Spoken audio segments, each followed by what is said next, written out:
Go. Shalom, shalom, shalom. Shalom, shalom, shalom. Je Je vous salue tous au nom du Seigneur ce matin. Et je vous remercie tous pour cette opportunité que vous nous avez donnée d'être en ligne avec vous ce matin. Et une fois, nous allons demander à notre pasteur de prier pour nous. Parce que avant le commencement de toutes choses, il faut que l'Esprit de Christ soit au milieu de nous. Prions.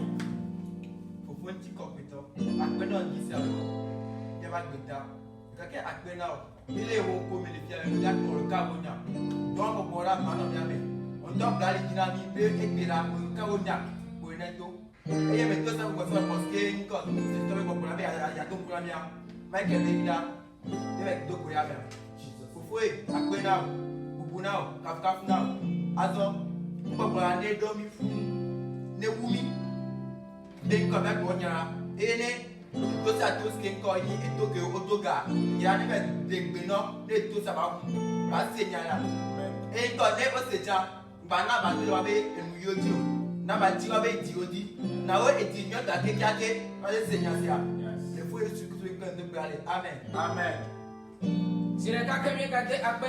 Une fois encore, nous vous remercions. Mon thème pour vous aujourd'hui est la dernière femme. Et les Anglais disent the last woman.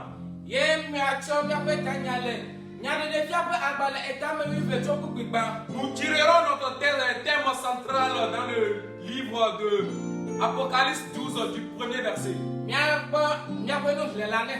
Nous demandons au lecteur de nous lire. Prime abord, celui qui prêche est votre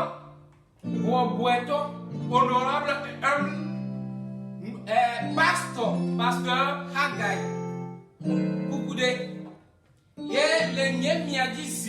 et à ma juste gauche, l'interprète est Emmanuel Kokwe. le pasteur Emmanuel Kokwe. Et juste à sa gauche, notre lecteur, Pasteur Mathieu Ametepe. pasteur Mathieu Ametepe. Et si nous voyons celui qui joue le piano ou bien le pianiste, il y a juste une seule personne qui est Joseph. le pasteur Joseph Nayou. Apocalypse 12, le premier verset. Un grand signe parut dans le ciel. Une femme enveloppée du soleil, la lune sous ses pieds, et une couronne de 12 étoiles sur sa tête. Amen. Amen. Il est dit dans le livre de Révélation ou de l'Apocalypse, un signe s'est apparu dans le ciel et une femme a été en vue. Une femme a été en vue. Et si nous voulons comprendre ce qu'est cette femme représente l'église. Cette femme représente l'église. Cette femme représente l'église. Mais ce signe s'est apparu dans le ciel. Et sous sa pied, la lune s'y voyait. La lune s'y voyait. Et sur sa tête, il y avait une couronne de 12 étoiles. Alléluia. Amen. Le ciel représente la demeure de Dieu. Le ciel représente Dieu pour la femme. Ainsi, voyons sous ses pieds, il y a une lune. Lune. La lune représente quoi? Ça représente le prophète pour la femme.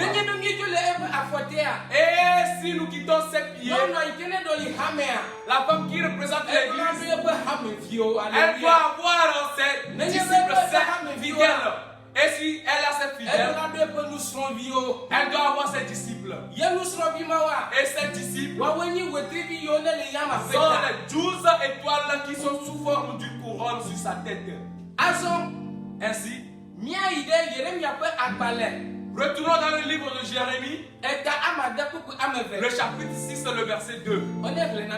Le livre de Jérémie, le chapitre 6, le verset 2.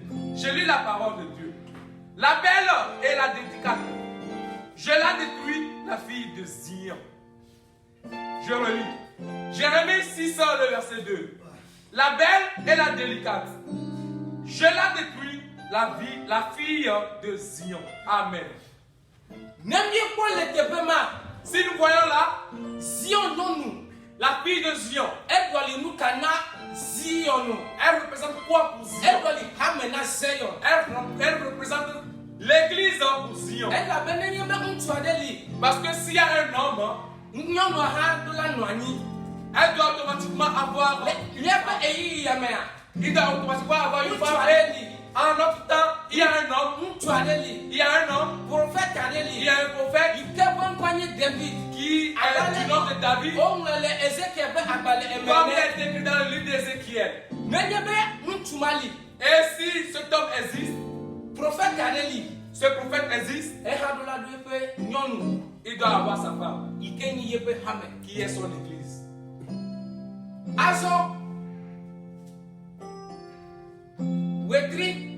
L'étoile représente le prophète pour la femme. Le soleil représente la tête de la femme. Si le soleil ne jaillit pas, la lune n'aura pas sa lumière. Parce que Yehowa qui est le soleil qui représente la face de Yehowa. Le prophète doit recevoir la parole, la voix de Yehowa pour la donner à la femme. Parce que la femme représente l'église. Et si le prophète est dans l'église,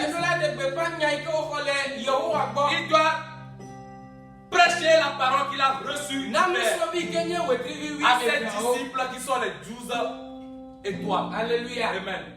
Alléluia. Amen.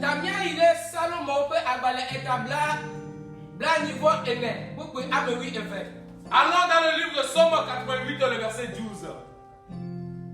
Somme 84, le verset 12. Somme 84, verset 12. Car l'Éternel Dieu est un soleil et un bouclier. L'Éternel donne la grâce et la gloire. Amen. Amen. Parce que Dieu Yehowa est soleil. Dieu Yehowa est soleil. C'est quoi le soleil? C'est la lumière. Parce que si nous existons et nous n'avons pas la lumière, nous ne pouvons pas recevoir la vérité. Parce que c'est à travers la vérité que nous avons la vie. Et que si la dernière femme, la Bible dit, elle est enceinte. Et elle est en entente de délivrer. Mais le dragon la guette. Mais que je vous fasse savoir une chose. En Égypte, tout prophète qui est destiné à venir sur terre, avant de venir sur terre, le sang doit toujours verser. Pourquoi le sang doit toujours verser? Retournons, si nous retournons en Égypte, Moïse a été mis au monde. Et Pharaon a fait de telle enseigne que tous les premiers-nés d'Égypte, garçons, mâles, soient exterminés. Si nous venons au temps du Seigneur Jésus-Christ, à son moment, à sa naissance, le roi Hérode a décrété l'extermination de tous les premiers-nés d'Israël. Ceci dit que il représente la vérité. Il est l'esprit de la vérité. celui qui parle mieux plus que Abel. Azɔ, Ainsi, le míaƒe ɣeyiɣia, à notre temps, nunɔla ɖe ɖo ɖa teƒea, un berger doit venir. yi ke ŋuti apostolo Paul ƒo nu ƒo ku ɖe ŋuti le Hébrewtɔwo ƒe agbalẽ etame nea me. Un pasteur doit venir et c'est de lui que l'apôtre Paul avait parlé dans le livre d'Hébreux. Bena Que egbɔna sue qu'il arrive dans peu de temps. míakpɔ ame aɖe, Nous verrons quelqu'un. míakpɔ ame aɖe, Nous verrons quelqu'un. míakpɔ ame aɖe. Nous verrons quelqu'un. Eya ye ɖo Yehowa ƒe dzi. Et c'est lui qui a le cœur de Nenye be Jéhovah. míese yeƒe gbea, Et que quand nous écouterons sa parole, se sa míaƒe voix, dziwo mo. nous ne devons plus endurcir nos cœurs. Ye ne míakpɔ le eƒe ŋutinyawo mea, Et si nous voyons dans son histoire, le xexa ƒe eyiyi ko woadzia, au moment où il devra plutôt être mis au monde, aba alo eʋu kɔkɔɖi nɔ anyi. il y avait eu une guerre où le sang s'était écoulé. Xexe kplogodoa ƒe aʋafelia. Et c'était une guerre qui était la deuxième guerre mondiale. Ziale yi ke ye nye ŋutifafa ƒe fia, Comme il est le roi de la paix, ŋutifafa ƒe fia, le roi de la paix, eɖo la va le aʋawɔwɔ ƒe game il doit venir au moment de la be guerre wòatsi aʋawɔwɔ nu. pour exténuer les puissances de la guerre. Enumata, C'est la raison pour laquelle míatsɔ tsɔtsia nous prendrons l'église abe comme esrɔ̃a, sa femme. elabe Car Yehowa be Jéhovah dit, yedzra yeƒe ŋugbetɔ srɔ̃ɖi ɖo na ye ɖokui. j'ai préparé l'épouse pour son fils qui est Ŋugbetɔ srɔ̃ l'amour. edzra ɖokui ɖo da ɖi na aƒetɔ la. Et l'époux s'est préparé pour le mariage. Elabe Parce que nenye be edzra ɖokui ɖoa, s'il se prépare bien, aƒetɔ la ase nyuie. le Seigneur ou bien le Maître l'utilisera à bon port. Nenye be nyɔnu ma ye nyi tsɔtsi mamlɛa, Et si cette femme représente la dernière église, ye